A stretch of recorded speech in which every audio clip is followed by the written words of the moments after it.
Hi guys, welcome back to my podcast, unscripted podcast, where basically I just talk about what's happening in the continent, the motherland, and the like.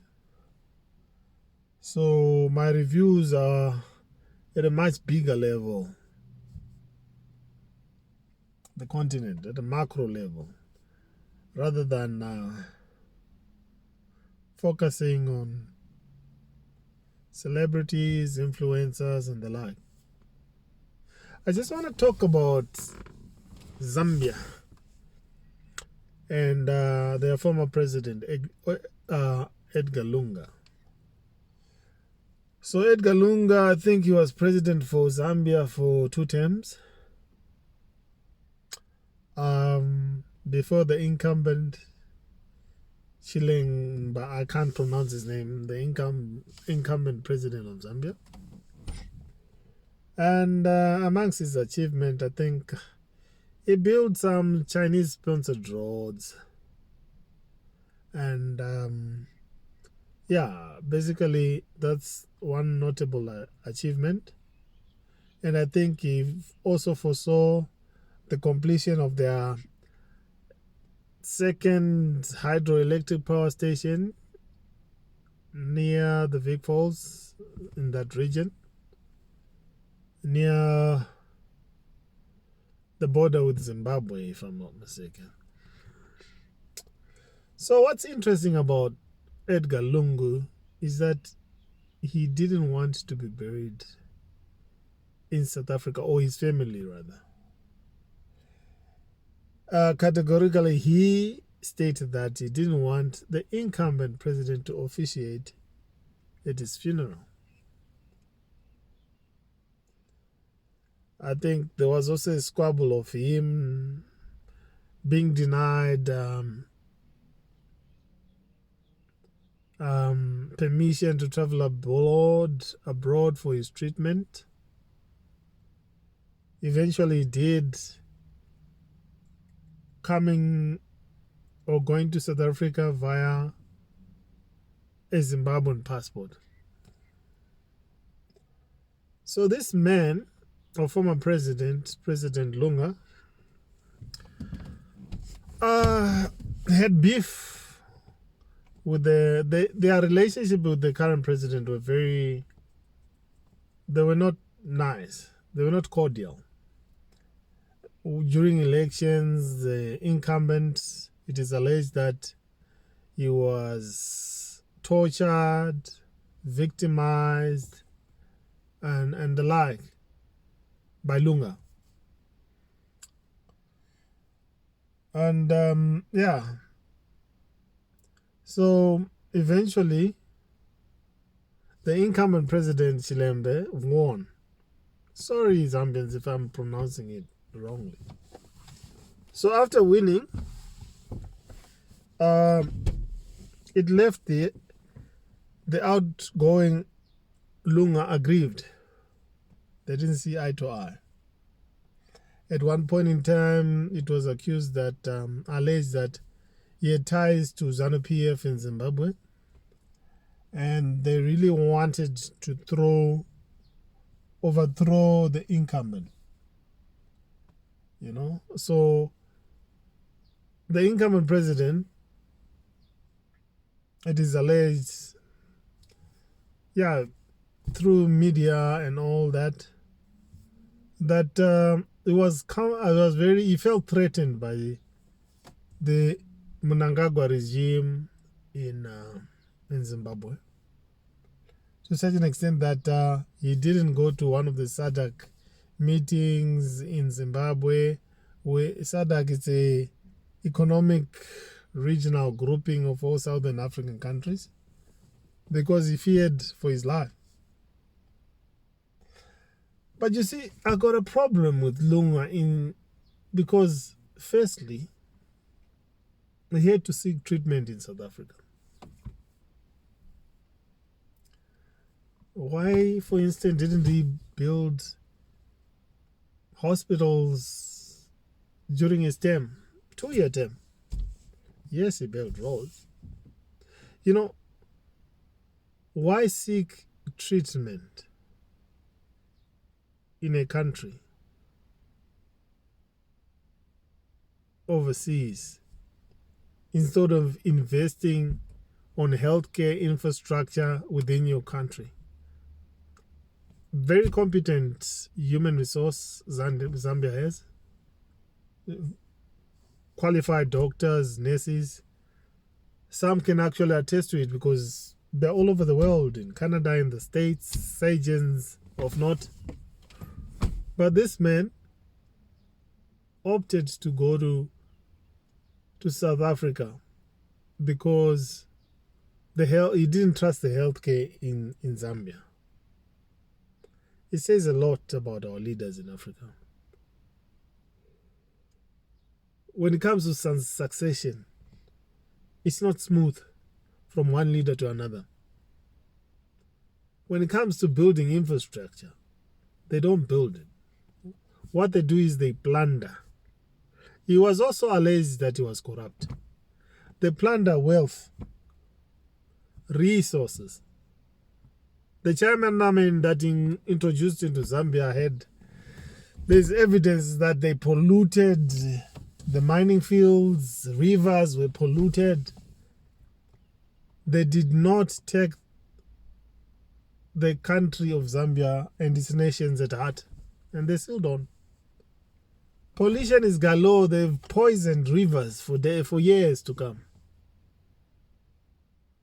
And he himself, he ran away from his country to seek treatment in South Africa, whereas he had the opportunity to develop the health infrastructure in Zambia. Same with Robert Mugabe. He had to sought treatment in Malaysia.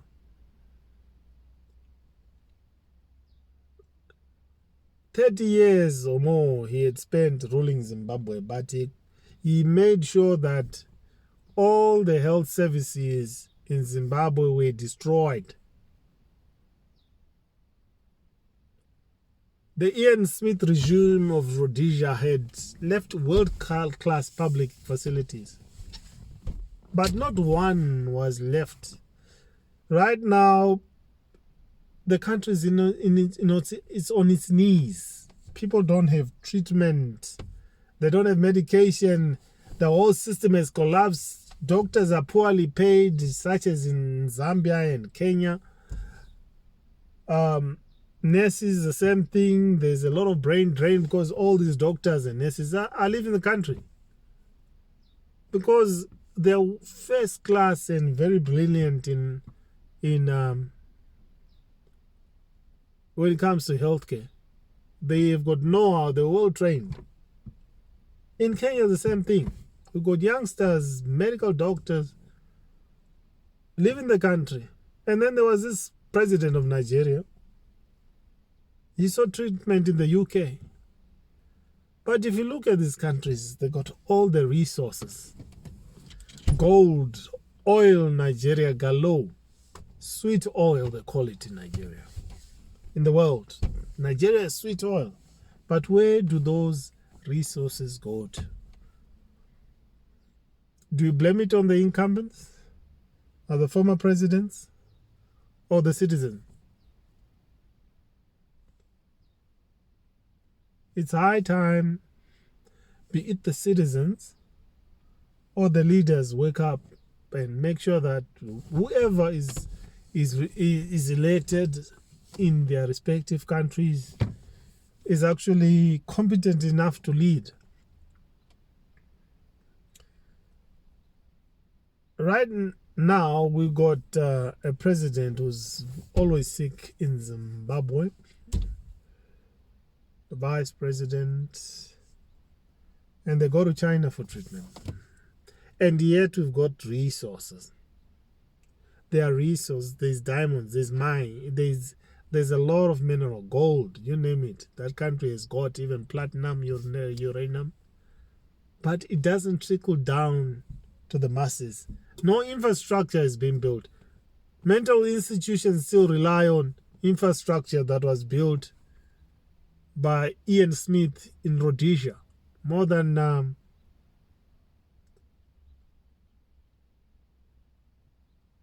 30, 50 years ago. And mind you, that infrastructure was world class. The Ian Smith regime of Rhodesia had left world class health infrastructure, education, you name it. And mind you, these guys were waging a war with these so-called liberation fighters. And yet, their infrastructure was up to date. They had world-class facilities. Now, Edgar Lungu's family went on to contest the Zimbabwean government that they wanted their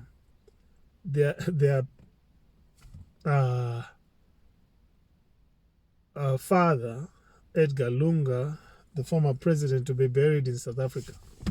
Who does this? Who does that? A national leader of a country wanting to be buried in another country. What's wrong with this country? If it was a pauper or an immigrant, an economic immigrant, would say, no, well, the guy is poor, he doesn't have money to go back home, and the country he was living in cannot afford to repatriate him. But this country and this family wanted their next of kin, the former president, Edgar Lungu, to be buried in South Africa. Instead of having a state funeral. Why? Because they didn't want the new president or incumbent president to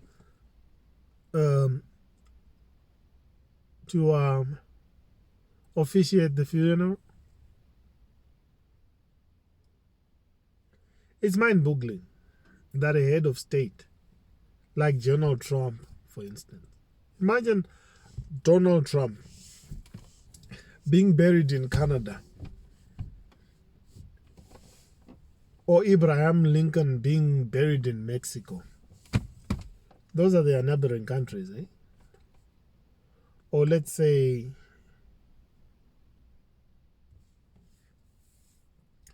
Puerto Rico. That's very bizarre. The South African government had actually said, we're willing to help you guys repatriate your former president. The government of Zambia had to go to court for that man to be buried, Edgar Lungu, in their country, and to be his remains to be repatriated back home.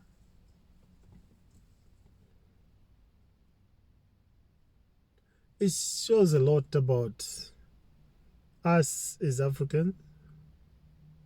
We are not patriotic. And where did they get all this money to be resident in a foreign country? Huh? Looted money, maybe, one might say.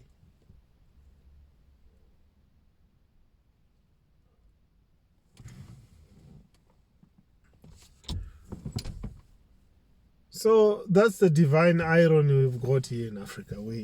People who are put in power, so to speak, are very selfish. They loot and plunder all resources that will actually benefit them and their families, are taken abroad, be it Dubai, the Americas, Malaysia, like Robert Mugabe. Nigerians, they are top of the list, their presidents.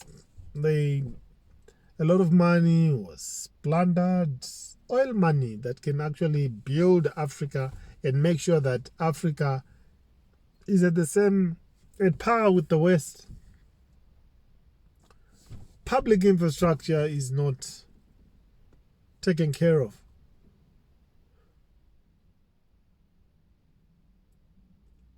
It's on people are left to just suffer in abject poverty, whereas the money is there, but it's siphoned by a few individuals into different countries. Don't forget to give a video a like, comment, like, and share and subscribe. Tell us what you would want me to talk about on this channel.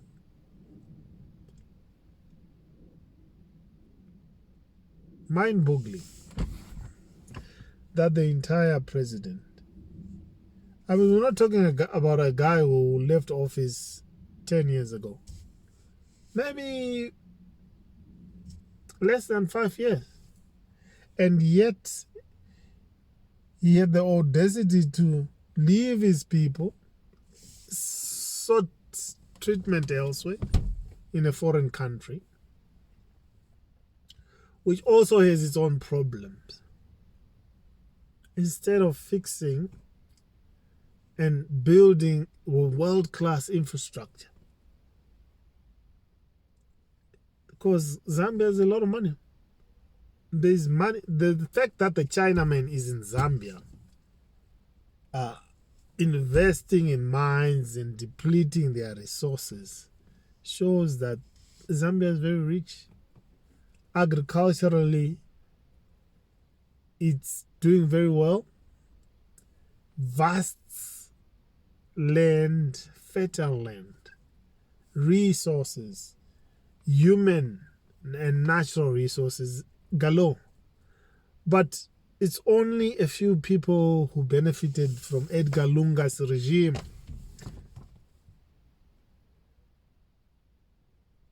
Only a few. So this is a lesson to our so-called leaders, that you need to put your country first. If you put your money in Dubai, for instance, who does it benefit?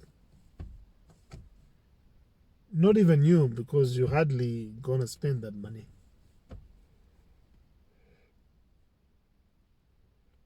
And it's also up to those people in those respective countries to choose wisely of their leaders. It's an unscripted podcast. Don't forget to like, share, subscribe, comment, tell a friend to engage.